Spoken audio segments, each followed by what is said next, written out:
আসসালামু আলাইকুম। এগুলো ফিক্সড প্রাইস তো, তাই না? কি অবস্থা, সবগুলো ফিক্সড প্রাইসে দিছেন? আচ্ছা, তো এই প্রাইস নেই যে এগুলো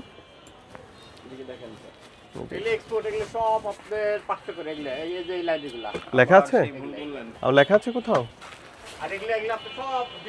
না, এগুলো যে 500 টাকা লেখা আছে না, ঠিক আছে, লিখে রাখছেন সব 500 টাকা করে? তাহলে কি হলো? হলো না তো তাহলে?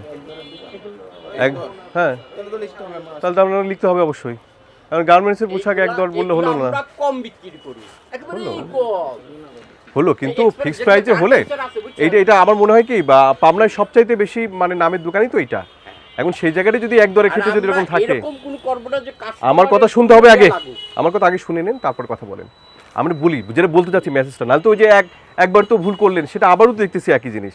এই যে যখন এক্সপোর্টের হোক আর যেটাই হোক, এক্সপোর্টের কাগজ রেখে এখন যেটা আপনি অবশ্যই লাভ করবেন, আমরা বারবার বলেছি আপনাদের লাভের ক্ষেত্রে আমরা আপনাদেরকে আরও উৎসাহিত করতে চাই যে কিন্তু এটা অযাচিত লাভ যাতে না হয় সেগুলোকে আমরা খেয়াল রাখবো। তো সেক্ষেত্রে আপনি এই জন্যই বললাম, কাগজপত্র রেখে আপনি যদি 500 করে মনে হয় লিখে দেবেন যে প্রত্যেকটাই 500 টাকা করে, ওটাও এক দরের ভিতর হলো। আমি না হলেও এখানেও লেখা উচিত তারপরেও, কারণ ওই যে ভোক্তা যদি আপনাকে মনে করতে চায় যে ঠিক আছে ওখানে লেখা আছে কিন্তু তারপরে এক দর যেহেতু লিখছে এখানে লেখা উচিত, সে আমার কাছে যদি অভিযোগ করতে আসে, যেমন আজকে এরকম অভিযোগ আসছে ঈশ্বরদীতে, সে ফাইন্ড হয়েছে, তো কারণ তো আমার অনুসারে আমি দেখলাম যে এটা লেখা নেই এবং সে অভিযোগ করছে তা সত্য, তখন তাকে আর কোনোভাবে আমরা আইনি দৃষ্টিকোণ থেকে তাকে সতর্কতাও শুধু করা গেল না, কারণ সে তো ভোক্তা, সে আমার কাছে অভিযোগ করেছে যে এখানে একদম লেখা আছে এটা নেই। সে দোকানদার পরে সব ছবি নিয়ে আসছে যে স্যার আমি এখন সব কমপ্লিট করেছি, আমাকে স্যার এই আইনে মাপ দেওয়া যায় কিনা। তো ফ্যাক্ট হচ্ছে ওইটা থেকে এই শিক্ষা যে আপনার প্রত্যেকটা জায়গায় ক্ষেত্রে লিখতে হবে যদি মনে করেন যে 500 টাকা, আর না হলে প্রত্যেকটার ক্ষেত্রে আপনি যদি মনে করেন যে আমি ঝামেলার ভিতরে যাবো না, আমার এটা 300 সবগুলো 300 করে আমি ট্যাগ দিয়ে দিব, ট্যাগ দিয়ে যেতে হবে। এগুলো তো গ্রেভ মিস্টেকস, আর অন্যগুলো কি দেখবো? এগুলোই তো নেই, একটাও নেই, একটাও নেই, দেখেন এই যেগুলো একটাও নেই। এটা নিয়ে আপনাকে একবার সচেতন করা হয়েছে না? একবার এসে সচেতন করছি ইউ করছি। আগে জরিমানা করছিলাম কত না, রেট ওকে না, রেট কত, এইটা রেট কত?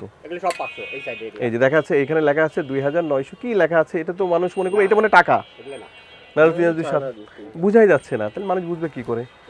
এক দরে থাকতে হলে অবশ্যই এক দরে এটা থাকতে হবে, এছাড়া কোনো সুযোগ নেই। দেখেন কি যুক্তি দিবেন বলেন, আমাকে যুক্তি দেন।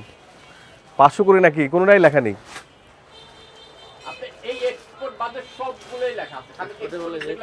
এক্সপোর্ট, কিন্তু এক্সপোর্ট তো কিনবে ভোক্তা, এক্সপোর্ট আপনি কিনে নিয়ে গেলেন বা আমি কিনে নিয়ে গেলাম, নিয়ে যে বললাম যে এটা লেখা নেই, না লেখা নেই, তাহলে সবচাইতে যে ফেমাস দোকানটা, সবচেয়ে বড় দোকানটা, সেখানে লেখা হলো না, তাহলে কি হতে পারে?